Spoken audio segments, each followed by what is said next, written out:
longa data, religiosos das mais diferentes confessionalidades têm anunciado o juízo final e o fim do mundo. Este é um tema eminentemente bíblico e que estaria presente no cerne da esperança cristã, que é a segunda vinda de Cristo, quando Cristo voltar a este mundo. Este assunto é aludido cerca de 2000 vezes na Bíblia Sagrada. Muitos, é claro, sempre riram disso, debocharam dessa esperança. O otimismo da Revolução Industrial e da filosofia de Augusto Comte fez supor que o mundo entraria numa nova era, onde já não há lugar para previsões apocalípticas, muito menos previsões bíblicas. Esse movimento, na verdade, já havia ocorrido dentro do próprio cristianismo, quando a igreja, atraída pelos mimos de Roma, trocou as catacumbas pelos palácios. E assim fez com que a volta de Jesus deixasse de ser uma esperança acalentada no coração dos fiéis. Hoje a situação é bem diferente. O anúncio da morte de Deus, inaugurado por Nietzsche e acentuado por guerras, problemas ecológicos e ameaças atômicas, fez com que o otimismo da modernidade fosse por água abaixo e a temática do fim dos tempos, antes inteiramente religiosa, agora invadisse o território científico. Você certamente já ouviu falar do relógio do juízo final, ou Doomsday Clock, como ele é chamado em inglês. Trata-se de um projeto inaugurado em 1947 e que transmite simbolicamente num relógio o quão perto a humanidade está da destruição catastrófica, ou seja, da meia-noite figurativa da história desse mundo. Quem redefine a posição dos ponteiros é o Comitê de Diretores do Bulletin of Atomic Scientists da Universidade de Chicago. E eles já mudaram os minutos do relógio 24 vezes de acordo com as ameaças climáticas que poderiam resultar em danos irrevogáveis. Em 2020, os ponteiros do relógio foram novamente mudados de 2 minutos para meia-noite para apenas 100 segundos para meia-noite. E então? Será esse o nosso fim? Ou será o começo de uma nova etapa? Perguntas assim foram feitas há cerca de 2.600 anos pelos moradores da cidade de Jerusalém. Naquela época, os babilônios haviam com seu exército cercado mais de uma vez a cidade de Jerusalém e numa das investidas destruído as muralhas e o próprio templo. Por isso começaram a se perguntar pelo fim.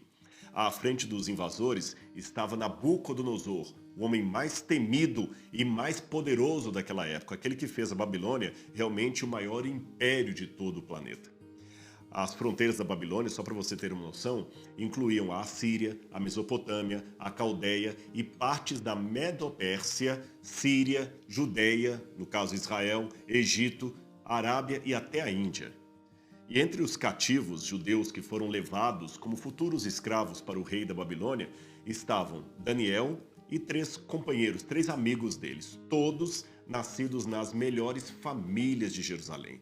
Jovens que foram, de repente, obrigados a trocar uma vida de conforto e educação pela vida de escravos numa terra estranha, distante e com acontecimentos inesperados. Jerusalém era uma cidade interiorana perto da capital Babilônia, para onde os jovens foram levados. E o clima, a cultura, a situação de exílio inspiravam todo tipo de terror e angústia para os jovens, especialmente aqueles que, como Daniel, estavam ainda na adolescência. Veja que interessante um salmo que foi escrito por judeus que estavam cativos na Babilônia e que talvez fossem até contemporâneos de Daniel e seus companheiros. Esse salmo dos cativos diz assim: Sentados na beira dos rios da Babilônia, chorávamos ao nos lembrarmos de Jerusalém. Penduramos as nossas harpas nas árvores que havia ali. Aqueles que nos levaram como prisioneiros mandavam que cantássemos. Eles diziam: cantem para nós as canções de Sião. Mas como? Em terra estranha? Como poderíamos cantar um hino ao Deus eterno? Que nunca mais eu possa tocar harpa se me esquecer de você, ó Jerusalém. Que nunca mais eu possa cantar se não me lembrar de você, se não pensar em você como a maior alegria da minha vida. Salmo 137, 1 a 6. Ao chegarem ao Palácio Real, Daniel e seus amigos mostraram um nível tão alto de inteligência que impressionaram os nobres e o próprio rei. Em virtude disso, foram mandados a uma escola especializada para um curso de 3 anos, depois dos quais foram submetidos a testes ainda mais difíceis, conduzidos, nesse caso, pelo rei em pessoa. Porém, mais uma vez, foram brilhantes e se mostraram mais capacitados que todos os sábios da Babilônia. Anos depois disso, Nabucodonosor teve um sonho muito estranho que o perturbou bastante. Ele tentou a todo custo lembrar-se do conteúdo do sonho, mas não conseguia, e tudo leva a entender que ele teve várias noites o mesmo sonho. Supersticioso como era, Nabucodonosor chamou todos os astrólogos, magos, encantadores do reino para que pudessem vir e revelar não apenas o que ele havia sonhado, mas também qual o seu significado. Caso não conseguissem, certamente morreriam. Esta história você pode encontrar no livro de Daniel, capítulo 2, e leia com calma, você vai ver os detalhes ali. A trama diz que, desesperados, os especialistas do palácio tentaram a todo custo acalmar o rei.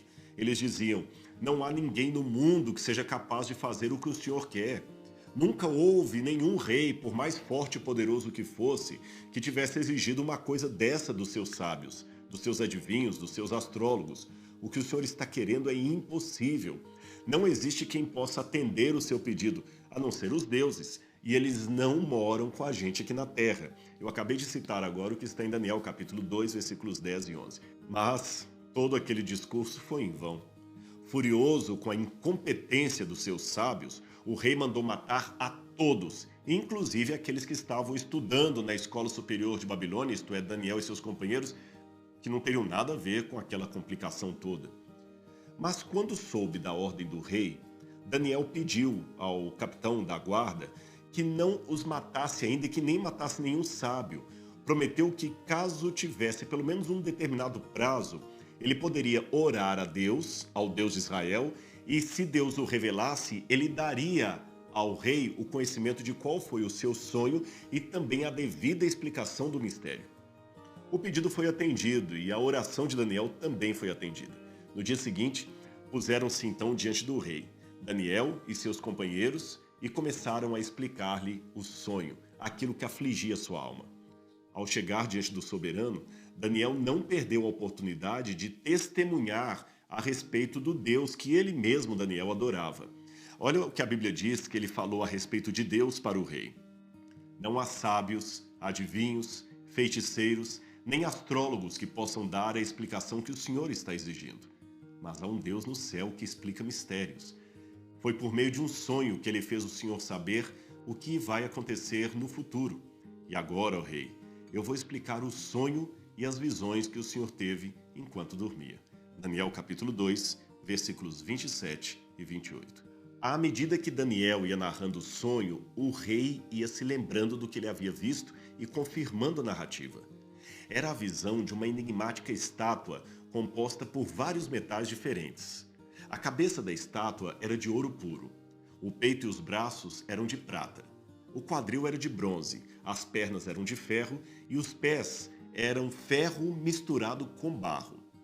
E enquanto o rei contemplava a estátua no seu sonho, ele viu cair do céu uma enorme pedra que foi arremessada diretamente aos pés da estátua.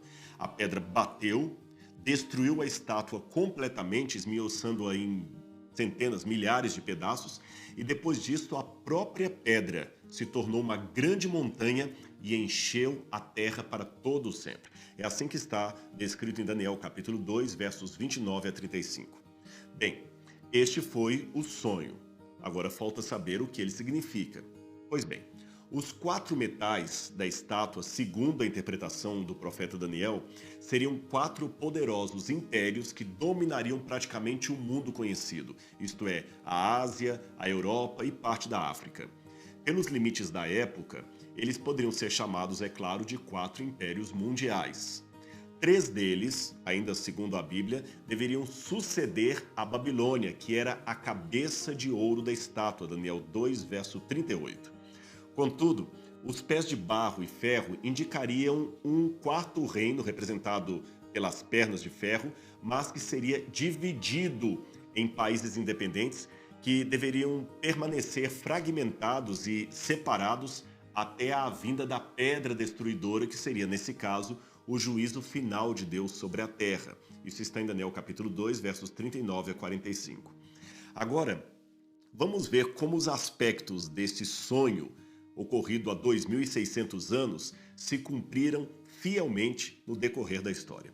Começando pela cabeça de ouro, já sabemos que ela simbolizava o reino da Babilônia, que, segundo a profecia dada a Daniel, seria o reino dominado por um rei que estava na presença deles ali. Ou seja, Daniel estava vivendo na época da cabeça da estátua.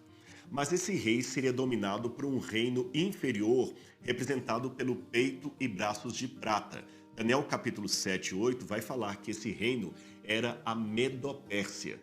E de fato, anos depois, Babilônia caiu vergonhosamente nas mãos do Império Medo-Persa, que conquistou a poderosa cidade graças a uma estratégia de entrarem às escondidas no palácio enquanto havia uma bebedice promovida pelo rei Belsazar.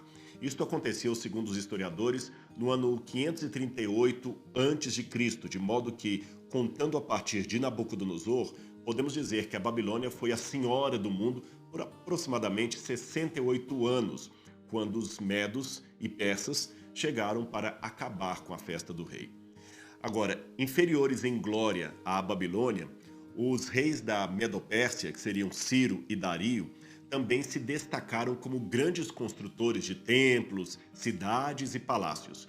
O Palácio de Suzã, por exemplo, erguido por Dario I, consumiu em sua construção 40 mil talentos de ouro, cerca de 1.200 toneladas de ouro, só para você ter uma noção.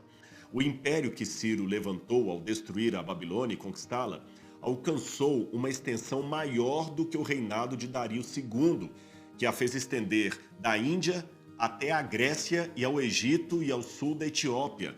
Eram ao todo 8 milhões de quilômetros quadrados, divididos em 127 províncias que sozinhas já dariam verdadeiros impérios. Tudo isso foi a Medo-Pérsia.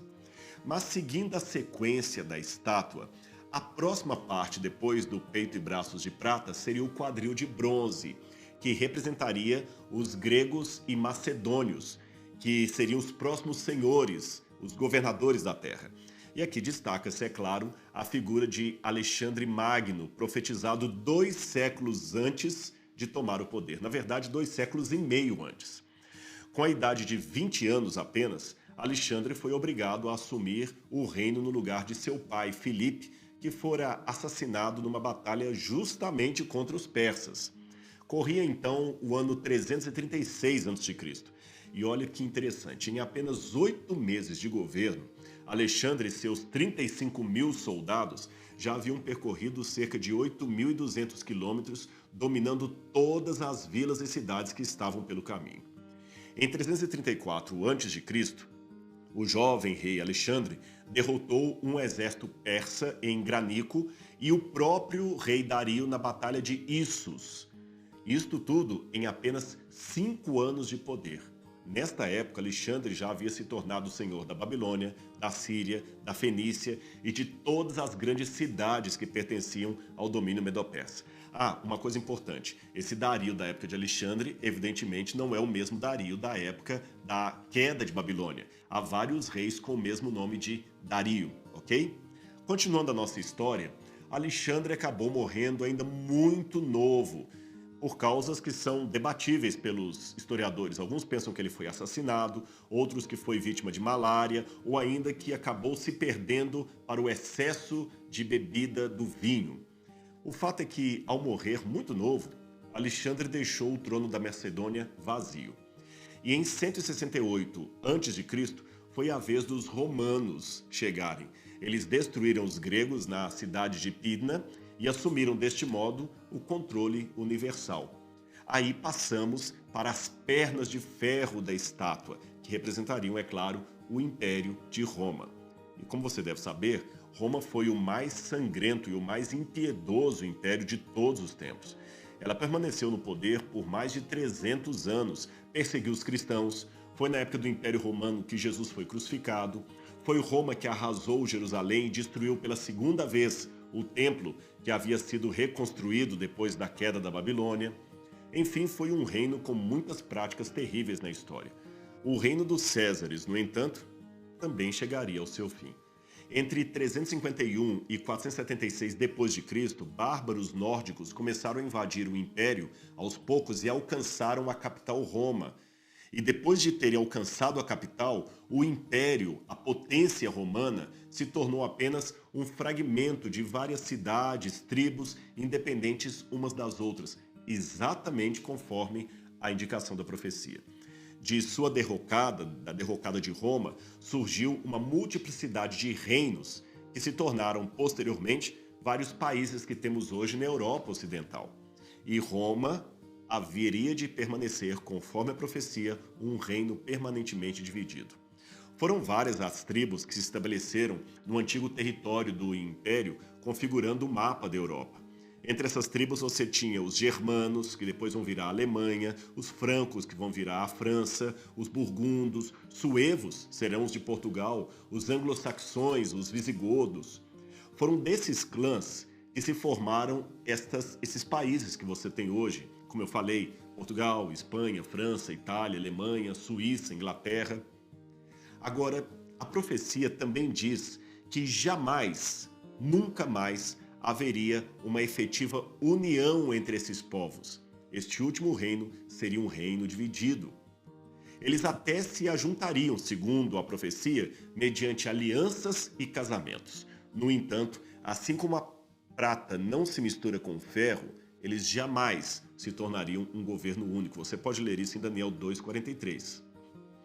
E não é por menos que a história está repleta de tentativas de unificar a Europa, todas nulas. Nenhuma dessas tentativas jamais se concretizou. Carlos Magno tentou fazer isso e não conseguiu. Carlos V, Luís XIV, Napoleão Bonaparte, Guilherme II, Adolf Hitler. Estes são exemplos de líderes políticos que tentaram em vão reunificar a Europa. E quanto aos casamentos que a profecia menciona, eles se unirão por casamentos, mas não será uma união efetiva. Houve muitos casamentos entre as diferentes etnias ou casas reais da Europa, algo explicitamente previsto na profecia. Nós podemos dizer que a Europa foi o continente que mais se uniu em termos de parentescos e enlaces matrimoniais. Vou dar alguns exemplos para você. Carlos Magno da França casou-se com Desejada, o nome dela é esse mesmo, Desejada, princesa da Lombardia. E depois de algum tempo, trocou-a por Hildegarda, que era sobrinha do duque da Alemanha, Carlos V. O rei da Espanha era filho de Filipe, o arquiduque da Áustria, e neto de Maximiliano, que era imperador da Alemanha. Esse último, por sua vez, se tornou marido de Joana a Louca, que era filha de Fernando e Isabel, soberanos da Espanha. E o nosso ex-imperador Dom Pedro I era filho de quem? Carlota Joaquina, que era princesa da Espanha e se casara com Dom João, que era herdeiro do trono português. Como você pode ver nesses exemplos que eu estou dando, na Europa todo mundo era parente. Houve até um historiador que chegou a chamar a Rainha Vitória de a avó da Europa, porque em todos os países havia alguém que tinha algum laço de parentesco com ela. Agora, tudo isso estava longe de poder chamar o continente de uma família feliz. Por isso, a profecia estava mais uma vez correta. E eu não posso esquecer a última tentativa de criar uma união na Europa, que foi a Comunidade Europeia, e que já amarga com o Brexit a saída de importantes membros daquela aliança. Mais uma vez, o continente não está unificado. A profecia se cumpriu.